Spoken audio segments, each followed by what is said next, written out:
Senate hearing na bumabale-balentong ang mga testigo, talagang kanya-kanya ng salba ng sa kanilang mga leeg, mga ulul. Kung sa tingin ninyo, kayo'y makakatakas sa pananagutan, malapit na ang inyong mga panahon. Alam nyo naman, gaya ng sa pag-ibig, walang forever. So sa tingin ninyo, hindi kayo mapananagot sa inyong mga kasalanan laban sa ating bayan, malapit na po kayong magbayad para sa mga kasalanan ninyo.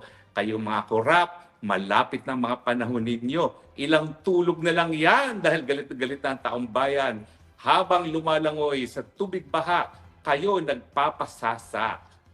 So kahapon, ano nakita natin? Bukod dun sa pagsisinungaling nung tao ni Angara na nagsalita na nung minsan, na-capture sa camera, nagbigay siya ng 8 billion, ngayon binabawi. Eh siyempre, yung 8 billion na yun na sa Malacanang idiniliber, eh siyempre, ang idadawit yun, walang iba kundi ang bangag sa Malacanang. Dahil sino pa ba ang pagpupuntahan ng perang yun kung hindi ang bangag sa Malacanang? Kaya naman, mga kaibigan, ang pag-usapan natin ngayon, hindi naman yung mga bale-balentong na mga testimonya ng mga nagsisinungaling na lahat sila ay corrupt, kung hindi kung ano ang sinabi ng minority. Yung minority of 8 sa Senado ay nag-issue po ng minority report na nagkukumpirma na talaga naman pong lantaran ng kababalaghan sa mga proyektong infrastruktura, lalong-lalo na sa mga flood control projects. Sinabi nila na mayroong mga ghost projects, sinabi nila na mayroong mga substandard na mga proyekto, sinabi nila na mayroong sabwatan sa bidding, nayarian sa bidding, at syempre, pagdating sa pananagutan, ang sinisi nila ay ang Kamara de Representante at bagamat hindi pinangalanan, talagang yung liderato ng Kamara dahil sila naman ang nagbigay ng pondo, lalong-lalo na doon sa mga manumalyang mga proyekto, yung mga insertions na tinatawag. Pangalawa, sila rin ang may kapangyarihan na dahil sila ang gumawa ng pangtao ng budget, dapat sila rin ang nagsiguro na yung pera ng taong bayan ay nagastos ng tama. Kaya nga meron tayong tinatawag na plenary powers ang Kongreso, no? Para nga siguraduhin na tama ang paggastos sa pera ng taong bayan. Abay, kaya naman tayo gumawa ng Kongreso, hindi lang para masiguro na hindi tayo pagbubuwisan, na hindi tayo kinukonsulta kung paano gagastusin nating pera. Kung hindi, yung ating mga ginawang representante, sila rin ang magsisiguro na magagastos sa tamang pamaraan ang ating pera. Pero nangyayari po, yung mga representante natin, sila ang naglalapak. Kaya ang basihan ng pananagutan sa ayon sa Minority Report, itambaluslos at malinaw. Siya ang liderato, siya ang leader ng House na nagpapasa ng pantaon ng budget. Siya ang nag-approve ng lahat ng mga insertions sa ginagawa ng mga mambabatas. Dahil after all, as Speaker of the House ng Administration Party, ang dapat niyang gawin ay talagang maipasa yung budget as requested by the President. At kung yan ay nabago, yan ay dahil sa approval ni Tambaluslos. Pangatlo, siya ang may responsibilidad na masiguro nga rin na ang pera ng taong bayan ay nagagastos sa tamang mga pamamaraan. At pang-apat, siya rin ang may responsibilidad na masiguro nga na yung mga nagkakamali at mga lumalabag sa batas ng mga kongresista, mga senatong at mga kontratista ay nakakasuhan na imbestigahan at napaparusahan. Siyempre, ang Tambaluslos ay lulusuti yan sa pananagutan. Pero paano naman siya ngayon makakalusot dito sa testimonya ng dalawang testigo, napakatapang babae, talaga ako, saludo ko sa mga kababaihan, hindi umatras sa laban, na nagsabi na yung bahay na 3,000 square meters worth 1.6 billion na binili kay Doris Magsaysay ko ay pag-aari ni Tambaluslos. Tambaluslos, magkano bang sweldo ng Speaker of the House? Sabihin na natin 4 million a year. Saan mo kukunin ang 1.6 billion na halaga ng bahay na yan? At mantakin ninyo, hindi lang naman yan ang bahay niya dyan. Ako nakarating na mismo sa bahay niya dyan sa McKinley na mahigit 1 hektarya. Pero yan ay nakuha nila, nakamkam nila yan panahon ng martial law. Kaya nga po, ang balita ko, nung buhay pa ang tatay ni Tambaluslos, talagang nag-aaway sila ng tatay ni Bangag at ni Bangag mismo dahil nga ang reklamo nila, hindi nag-iintrego ang tatay ni Tambaluslos. Kaya naman napakalaki ng bahay nila sa Forbes Park na una. Alam mo yung bahay na yun? may tennis court, may swimming pool, 1 hektaryang mahigit ang bahay na yan. Tapos ngayon, namili pa. Huwag natin kakalimutan na itong bahay na kinilala ng 2 testigo bilang pag-aari ni Speaker Romualdez sa 30 Tamarin ay parehong bahay na sabi ni Zaldico ay ipinabili ni Bangag kay Speaker para dyan iimbak ang lahat ng kwarta na kinita nila galing sa smuggling ng agricultural products at infrastructure projects. Ganong kadaming pera ang inaasahan nilang pumasok na mapupuno ang isang bahay na mayroong lupa na 3,000 square meters. Dahil ayaw na nga nilang ideposito sa bako yan. Yan yung imbakan ng basura. At siyempre, dahil ang basura ay mahalaga, ang ginawa nilang basurahan, Forbes Park, worth 1.6 billion pesos. So ngayon po, nagtutugma-tugma na. Kung akala ng mga kawatan na sila ay makakaiwas sa pananagutan, unti-unti nang lumalabas po ang katotohanan. Hindi naman siguro alam ng 2 testigo na nagsabi na yung 30 Tamarin Forbes Park ay pag-aari ni Tambaluslos na ito rin ang tinukoy ni Zaldico na pinabili ni Bangag kay Tambaluslos para gawin lamang imbakan. Can you imagine kung gaano karaming pera ang inaasahan nilang kitain galing doon sa smuggling ng agricultural products at sa infrastructure? Yan pa lang yung 2 bagay na yan. No?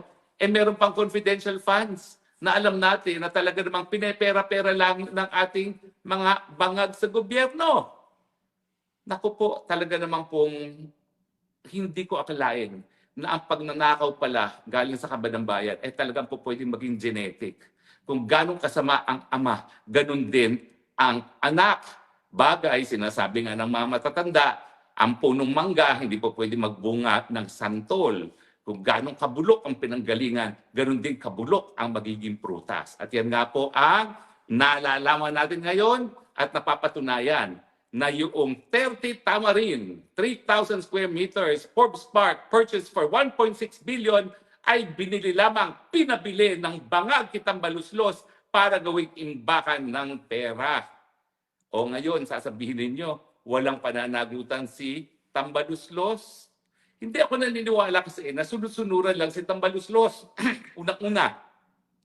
Kaya nga nabubwisit ang mga Marcoses ng mga magkakapatid dyan dahil alam nila na gaya ng ama niya, nagsasariling sikap yan. Hindi nag-iintriga. Hindi intriga pala, entrega. Iba pala intriga sa entrega. Hindi nagbabayad, hindi nagbibigay ng share sa mga Marcoses na alam naman natin, hindi naman siya magiging speaker kung hindi dahil siya pinili ng bangag niyang pinsan. Di ba? So, syempre, ang inaasahan nila, share and share alike. Pero hayan, lumabas po ngayon sa hearing no, na talaga namang pong malinaw na si Tambaluslos gumalaw, sumunod, binili ang 30 Tamarin para gawing imbakan ng basura nila dahil alam ni Bangag na napakadaming pera ang kikitain nila doon sa asukal, doon sa bawang, doon sa sibuyas, doon sa isda. Kasama yung isda dyan dahil crucial po dyan yung kalihim ng agrikultura na nasa larangan din ng fisheries. No? At siyempre, sa mga proyektong infrastruktura. Di ba? At yan nga po ang lumalabas dahil sa isang transaksyon pa lamang, hindi pa natin alam kung manong kubra, magkanong kubra ni Bangag doon sa budget na 6 trilyon na isinumite sa Kongreso, meron pang karagdagan na 100 billion na insertion na ang sabi ni Zaldico ay siya mismo ang nag-deliver ng 25% o 25 billion. Ang magtataka lang kayo, wala ba silang kabusugan? Wala na ba talagang katapusan yung kanilang paghahangad sa mas marami pang kwarta? Biro mo, 20 anyos na silang nagnakaw sa kabanang bayan na panahon ng martial law. Hanggang ngayon, ganun pa rin ang gawain nila. Hindi na ba sila natuto na talaga ang Pilipino, hindi na yan magbubulag-bulagan? Hindi na ba niya ma-realize na pinagbigyan lang siya ng huling pagkakataon para iayos ang pangalan niya, ang pangalan ng kanyang pamilya, pero ngayon, lalo pa niyang binaboy ang pangalan ng kanyang pamilya dahil at least ang kanyang ama hindi binigyan ng kahit sinong paratang na nagdodroga ng cocaine. So ito, college dropout na, palagi lang ang kamot ng kamot sa ulo pag dumarating ang bagyo at merong aberya. Tapos ngayon, lumalabas, singhot pa ng singhot at gaya ng ama, walang kabusugan sa paglamon ng kaban ng pera galing sa kaban ng bayan.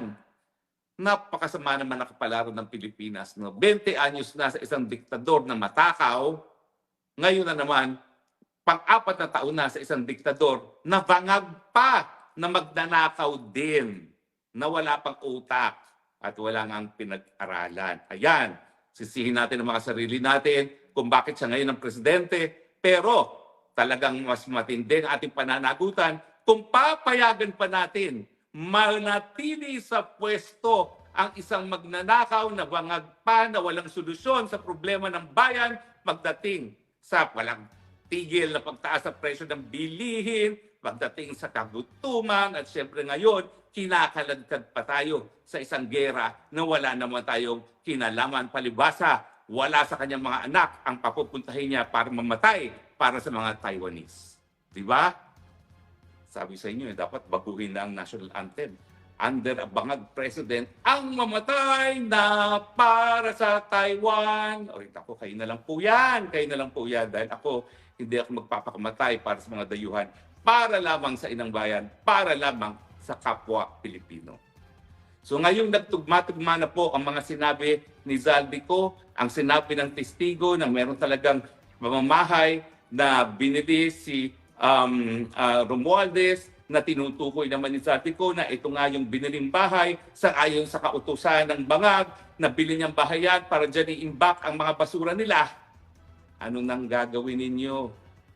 Ako ngayon nangingilabot. Napansin niyo ba sa hearing na nagtatanong sa witness, ang sasagot, si Senator Ping? Ewan ko ba kung ano nangyari kay Senator Ping? Talagang hinahanga ako po yan sa Senator Ping. Nung siya nagtago, ako pang tumayo tagapagsalita niya. Kasi nga, bilib na bilib ako kay Senator Ping dahil sa mulat-mula, siya talaga yung naninindigan laban sa pork barrel, laban sa pagnanakaw ng mga congressman at senatong pagdating sa pantaon ng budget. Bakit ngayon? Parang meron siyang pinagtatakban. Hindi ba malinaw sa kanya ngayon ang pananagutan ni Martin Romualdez? Hindi ko maintindihan na alam naman niya bilang isang mambabatas din kung gano'ng makapangyarihan ang leader ng Senado at ng Kongreso. Wala pong demokrasya dyan. Siguro sa Senado, dahil lahat sila ay merong mandato galing sa buong bayan, mahirap maging diktador ang Senate President. Pero dito sa Kamara, pag ikaw ay Senate President, na binigyan baspas ng Presidente, sunod-sunod ka lang. Miski ikaw ang hari sa iyong distrito, ikaw ay sunod-sunuran lang sa speaker. At dahil nga ang budget po, ang pinaka-importanting katungkulan ng mga mambabata sa mababang kapulungan, mga congressman, talaga ang number one influence ng speaker pagdating sa pantaon ng budget. Kung gusto mo maka-insertion, kailangan may initial yan speaker. Otherwise, kahit aproban pa yan ng secretary ng DPWH, kapag merong humingi ng mas malakas, tanggal ka. Kasi simple lang po yan eh. Sabihin natin 10 ang budget. Okay, kapag meron kang tinanggal na 1 billion, may pagkukunan ka, may mawawalan. So siyempre, kung malakas yung isa kay speaker, kung muna 1 billion, meron natanggalan. O paano ngayon kung magreklamo yung natanggalan? So talagang in the end, it is only the speaker that will decide kung sino po pwede magkaroon ng insertion. Siya lang ang susundin, pati na Committee on Appropriations. Kaya naman, ang Committee Chairman ng Appropriations dapat talaga sunod-sunuran kay speaker. Hindi po nangyayari yan na may sariling takbo ang Committee Chairman ng Appropriations. Yan lang pong trabaho niya ay ipagpatupad ang gusto mangyari na speaker. At siyempre, kaya naman nasusunod ang gusto ng speaker dahil yan ay merong approval. Whether or not express galing sa presidente. Dahil ang speaker naman ay talagang ipinili ng presidente. So mga kaibigan kahit gano'n nilang tangkain na pagtakpan ang kanilang pagnanakaw, lumalabas na ang totoo. Ang nakuha ko sa hearing na yan, unang-una, yung bata ni Angara na USEC sa DepEd, sinungaling pagdating dun sa 8 billion. Dahil ako, nakita ko sa mga naunang paghihiring na sinabi talaga niya na siya mismo nag-deliver na 8 billion dyan sa Malacanang. Okay? At yung 8 billion na yon ay para ES-SAP. Tapos ngayon, tinatanggi niya. Ang tanong, saan napunta yan? Now, dun sa minority report, bagamat sinabi nga nila na may pananagutan ang Speaker of the House, ang tanong, sino pa ang nag-utos ng lahat na ito kay Speaker? At siyempre, walang ibang patutunguhan yan kung hindi ang presidente mismo. Dahil ang presidente mismo ay pinsan buo ng Speaker at siyempre, hindi naman siya magiging Speaker kung hindi dahil sa presidente na nagsabing gawin natin siyang Speaker. Di ba po? So, mga kaibigan, sa akin ang pinaka-importante, at least, kumpirmado ang 30 Tamarin, 3,000 square meters property sa South Forbes Park, pinabili ni Bangag kay Tambaluslos para gawin lamang tambakan ng basura galing sa mga agricultural smuggling at galing sa mga tongpats sa infrastruktura, lalong-lalo na sa mga flood control projects. Ang tanong, anong gagawin nyo mga kababayan? Ang tanong sa kasundaluhan, hindi pa kinakailangan ng protektahan ng taong bayan sa ganitong lantarang pagnanakaw ng kaban ng bayan? Hanggang kailan kayo mananahimik? Hanggang mawala ng Republika ng Pilipinas? Hanggang kailan tayo magtitiis? Nalalangoy tayo sa baha, samantalang linalamon ng pera na nakalaan sana para maibsan nga ang epekto ng pagtag-ulan sa ating bayan. Ilang tulog na lang po, bagyo na naman.